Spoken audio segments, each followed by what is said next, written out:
Let's go. Mind over matter. Put your mind somewhere else and keep going. That little voice in your head is trying to stop you from getting to where you want to be. Be successful and keep moving forward. With your host and world-renowned strength and conditioning coach, Phil Daru. Welcome, everybody, to the Daru Strong podcast, where we talk all things strong and interview the people that personify the meaning of being strong. I'm your host, Phil Daru. Thank you for being a part of my first ever episode of the Daru Strong podcast. I'm going to call it number 001 because we got a long list of episodes I want to get through. Now, today, I'm going to go over the overview of what we're going to talk about, who I'm going to have on, and why it's going to be important for you guys to understand. Now, I know that you guys know me as a strength and conditioning coach for combat sport athletes, for the most elite athletes in the world, in my opinion. This isn't that type of podcast. We are going to talk strength. We are going to talk about increasing performance, but we're also going to interview people that have performance benefits in other genres of activities, whether that be from physiology, whether that be from psychology, whether that be from just being the best in their field. Also, we're going to talk about community. We're going to talk about increasing your performance from a mental standpoint. And then also, again, getting you stronger and more fit too as well with the people that we have on. But I'm very excited. I guess this has been a long time coming. If you guys follow me on the Fight Strength podcast, you know that I love to get into it when it comes down to content. I love to talk about what I do in the industry, but I also want to make sure that I give the platform out to the people that I respect. So I'm going to go ahead and interview those people. This podcast was intended to provide quality information and entertainment to everyone interested in becoming a better version of themselves. The name of it is Daru Strong, but with that being said, I want to define strong as many things. One is having the ability to overcome obstacles and achieve greatness even when your back is against the wall. Progressing each day by developing a callous mindset to pain and setback. Strong people are made through trial and fire. And with the hardship comes with the ability to overcome. And two is having your priorities in order on all fronts. A strong person knows what they want and how they're going to get it. Constantly thriving, not surviving, to be better through learning and communicating. Providing their mind and spirit with the will to keep pushing forward. And lastly, strong means dominating, whether it's on the field, court, cage, ring, or in your local gym. Having the ability to produce and absorb force is the definition of strong. So now that we got that out the way, today I am going to go over some questions that I got on my social media. Great questions, and definitely want to get to them. But I want to make sure that you guys know that I do have a 8-week body weight only program because times are crazy right now. I know the pandemic has got everyone tripping out in a way, and it rightfully so. And a lot of people are in danger when it comes down to being sick and being hospitalized, and some deaths have occurred. So my heart goes out to those individuals and the families. But what I do want to do for me, from my perspective, is give you guys the opportunity to maintain your fitness, to increase your performance as much as you possibly can from the comfort of your own home without any weights. So my 8-week body weight program, Body Armor, has been going really well. A lot of people have given me great feedback on it. It's a conjugate style of an approach where we utilize high intensities based off of failure sets and slow eccentrics, maximal isometrics, and then we also work on dynamic effort, working on plyometrics and ballistic style training. This is meant to make sure that you can maintain your strength, increase your strength endurance, and increase your explosive strength. So if you want to check it out, you can go to darustrong.com, check out the full details on how you can get started on the program. All right, so now we got all that out the way. Let's go into these questions. First one comes from Pete Howard.101 on Instagram. He says, "Hey dude, for your podcast line, I'm 110 kilos, big lump, and been competitive boxer after rugby for 18 months. Lots of old turnaround style 100-meter sprints I used to use for top endurance. Enjoying DeFranco style hill sprints, I do too. Been following the red zone running for lots of treadmill gains this year. Any particular distance, RPE, rest ratios you can throw out there for field running as gyms are shut down would be inspiring, and thank you for doing what you do and everything thus far." All right, bro. So thanks, Pete, for that question. Yeah, so I do like hill sprints. When I was coming up, when I was actually training for my own fights, I used to do a lot of hill sprints, believe it or not. I was a big advocate of what Joe does. And obviously, he is a mentor of mine. So what the things that I would do primarily would be based upon what the energy systems I'm actually trying to work. Now, bigger athletes, we have to incorporate the aerobic work, but not pound the joints. And I also like to do 5-minute interval sets. So what we would do is basically you would run up and down. So you do one sprint, come down controlled, run up again, and you do that for 5 minutes straight, trying to get as many rounds in as possible.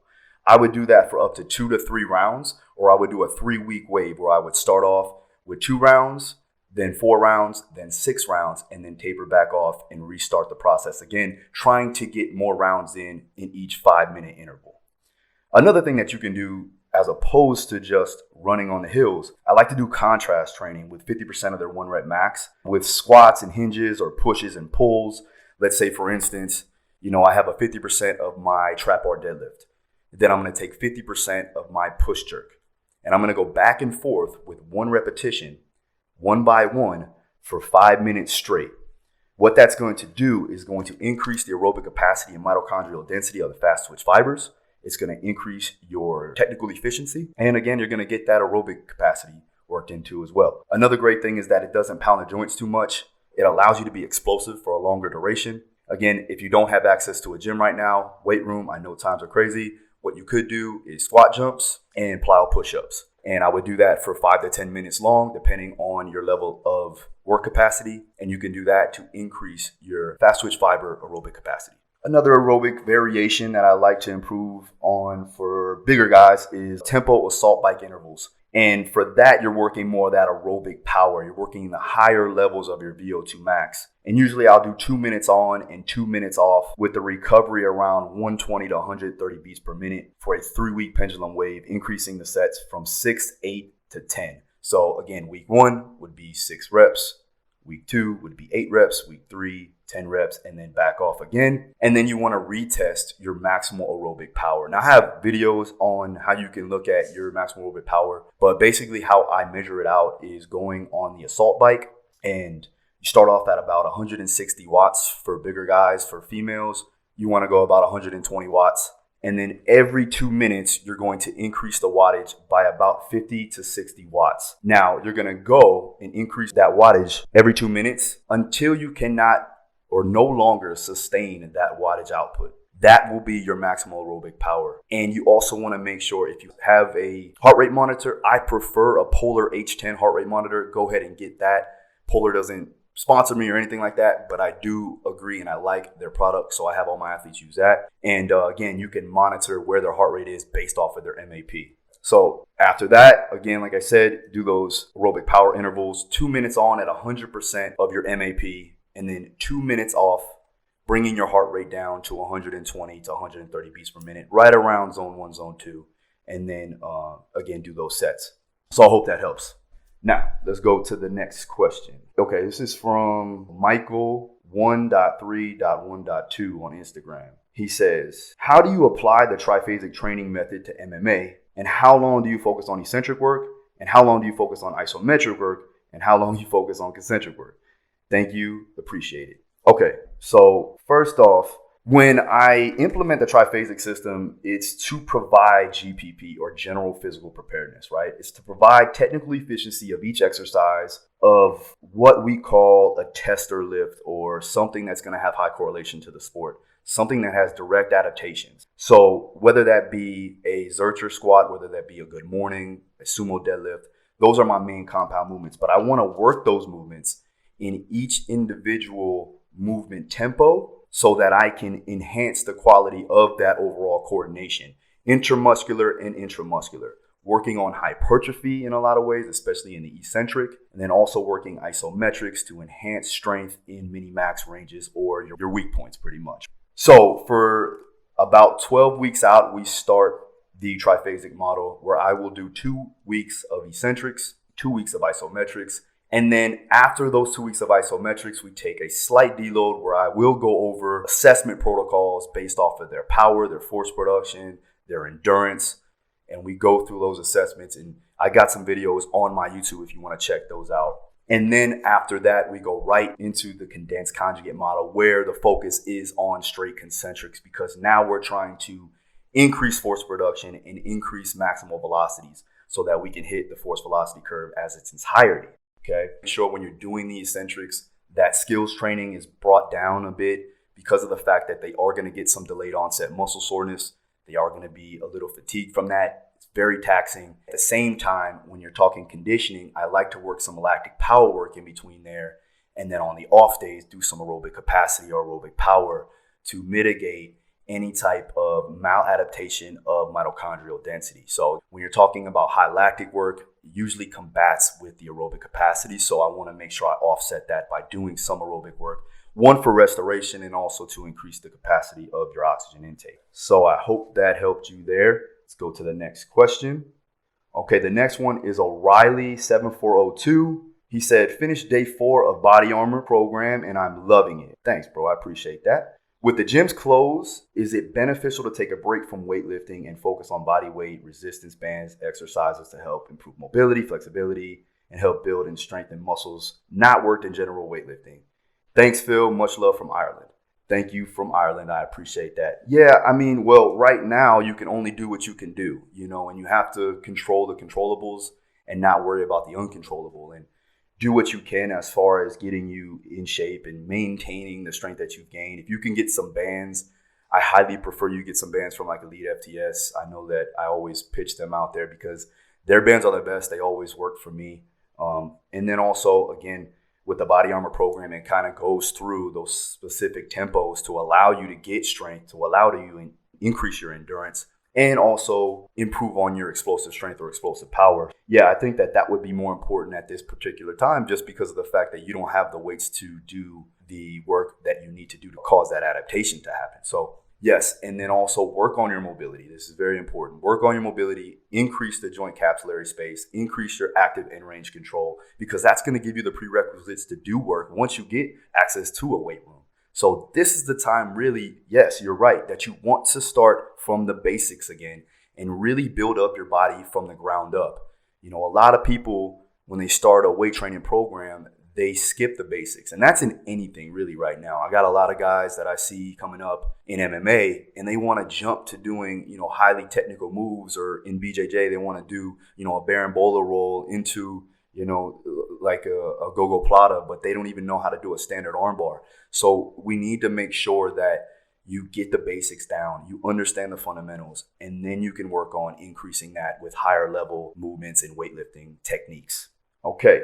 Next question. There's a couple here from Stankus_Robertus. He said, 2 questions. What books do you recommend to read for S&C coaching? I have read ISSA. I have read NSCA strength and conditioning books, Michael Boyle's Advances of Functional Training PDF, Bumpa's Periodization, which is a really good book, and also Super Training, which is obviously a dense read. Yeah, so I know that I had DM'd this individual and talked about, my favorite books. But, again, it's not just about the science of periodization and strength and power and conditioning. Those are very important, and we're going to talk about those. But it's also about understanding a person and having quality communication skills.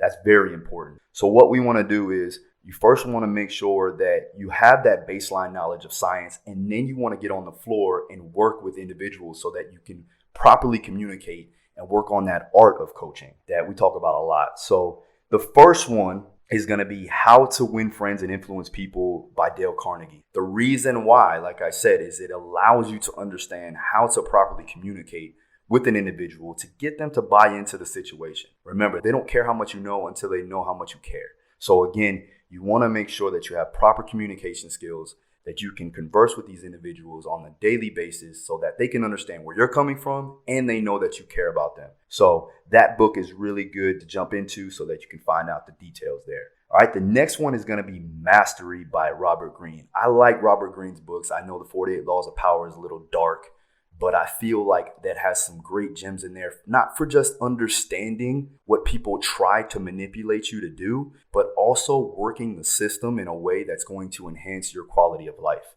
So again, Mastery is a good book just because it goes about understanding what all these masters have done, which is dominate their field. And if you can understand that, you're going to dominate your own field. So Mastery by Robert Greene. And then getting into the science, getting into the true S&C, Science and Practice of Strength Training by Dr. Zatsiorsky is one of the staples of strength and conditioning when you're talking about finding out proper periodization, finding out how to load properly, how to increase performance, decrease fatigue, and so on and so forth. So Science and Practice of Strength Training by Zatsiorsky. And then the fourth one is going to be, people probably don't know this unless you are a West Side follower of Louis, Managing the Training of the Weightlifter by Medvedev, who goes over the proper format of work capacity, goes over Prelipin's chart, understanding workloads and understanding how to properly progress through specific means of loads and in the percentage basis that they need to one, increase performance, but also make sure we're managing that fatigue. So those are my books, man. I hope that helps. Get them, check them out. Let me know how it goes, and hit me up with some more questions later. Okay, this question comes from Mo_Al_Yemeni. Question for the podcast. What are the best ways to condition your muscles to increase glycogen capacity? I'm asking for an MMA standpoint, so to maintain my energy through the fight. Yeah, so here's the thing. Skill work in general is highly lactic. If you look at it from, an MMA standpoint, if they're working their grappling, if they're working their wrestling, even if they're sparring or MMA sparring, it's going to be highly lactic because of the fact that they are in close quarters. They're working through different transitions. They're doing it in a long fashion, and they're activating muscles in all different ranges. So for that, you want to make sure, again, that you can accommodate to the work ahead. And what I would do is, in the beginning, increase your aerobic capacity through proper means of general fitness. Now, with that being said, if you don't have a solid aerobic base, you're not going to be able to buffer out lactate. So with that, I want to make sure that first we have a baseline of aerobic capacity. And you can do that through tempo runs. You can do that through long distance runs. You can do that, what I talked about in the first question with the 5x5s or the 5 minutes on, maintaining that zone 1, zone 2 heart rate zone so that you can increase your aerobic capacity there. You also want to improve on your oxygen utilization or your oxygen intake. And that's going to help with, again, buffering out lactate. It's going to help you with increasing your energy. So what I would do is work on breath holds. We've done breath holds with a lot of my boxers, with a lot of my MMA guys and girls, and we've seen tremendous increases in their oxygen utilization and their ability to cope with air hunger. Now, I know if you guys follow me in the past, I talk a lot about Buteyko methods and oxygen advantage. I utilize that on a daily basis with all my fighters, where we will do maximal breath holds and we will go 5 rounds total for 2 sets right before their workout, and we'll walk in paces. Now, what I've been able to see is that increases in their ability to take in that oxygen, to blow out that CO2, and then accumulate that carbon dioxide and have the ability to saturate the lungs with CO2 to increase their ability to cope with that air hunger is important. So what I basically seen, I know Maureen Shea has gone from 20 paces within, I want to say she's done 3 days a week. She first started off with 20 to 25 paces. Fast forward 6 weeks later, and now she gets up into the 50 and 60 paces range. So again, what that basically tells me is that she has a better lung capacity. She's improving on her aerobic conditioning that way. And it's very simple, it's very easy to do. It's not taxing on the body, but it increases that ability, all right? So that's going to help with that buffering capacity there. And again, you also want to work in those zones of lactic capacity and lactic power. So if you're working on a 1-to-1 work-to-rest ratio or even a 2-to-1 work-to-rest ratio, making sure that you're keeping the intervals around 30 seconds to a minute long. And again, you're making sure that the rest period is the same with that optimal ratio,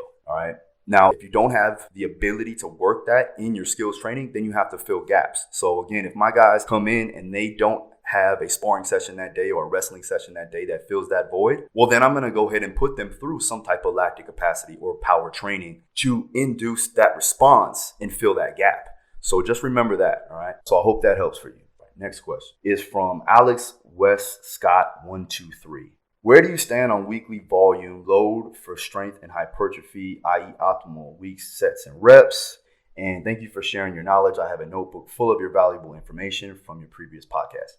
All right, thanks, Alex. So in general, we run off a Prilipin's chart to find out specific loading parameters based off percentages. And Prilipin's chart is found in the Managing the Training of the Weightlifter, but if you wanted to go over it, if you're looking at it from a percentage perspective, right, and you're looking at it from special strengths, so your explosive strength is going to be around 40 to 50%. That's 1.2 to 2.5 meters per second.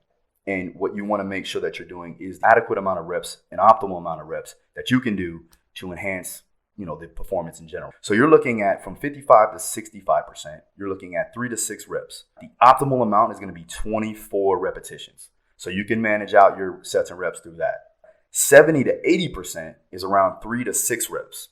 And the optimal range is going to be about 18 for that particular percentage zone. 80 to 90%, which is working more around speed strength and strength speed, that's 2 to 4 reps with an optimal rep range of 15 reps in total. So that's the entire volume of the set. And then 90% plus, you're looking at 1 to 2 reps per set, and you want to do an optimal amount of 4 repetitions for the entire volume of that exercise. To make it more subjective for the individual, you can also find out your individualized maximal recoverable volume. And you can find this out on Scientific Principles of Strength Training.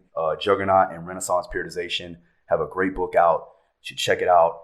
And that will take into account age, gender, experience, stress levels, stress responses to different things. From there, you'll be able to calculate your overall training zones based on either a squat, bench, deadlift, overhead press, whatever the compound lifts you want to do. But I urge you to go ahead and check out, Scientific Principles of Strength Training. That book is phenomenal and I highly recommend it. Okay, so hope that helps you guys. Okay, so the next question is from JC_Burner. He says, "Hi, Phil. I hope everything's going well with you and staying safe. Thanks, brother. You too. I wanted to ask you 2 questions. One is, what type of strength work, strength speed, speed strength, muscular endurance, do you think is the best to train in this period of confinement at home, knowing that I don't have any weights? Now I'm training like this." So he tells me what he's training like. He's doing one day focused on power. The other day is focused on endurance and hypertrophy. And the other one is speed. Now, this is basically either an undulation model or a concurrent conjugate model. Do you consider it better to do just one quality or combine all 3 in the same week? Yeah, the basis behind body armor is a conjugate style, like I said before. So what I'm looking at really is I'm trying to find a way to optimize all of these systems. And we can do that through a conjugate concurrent style of an approach.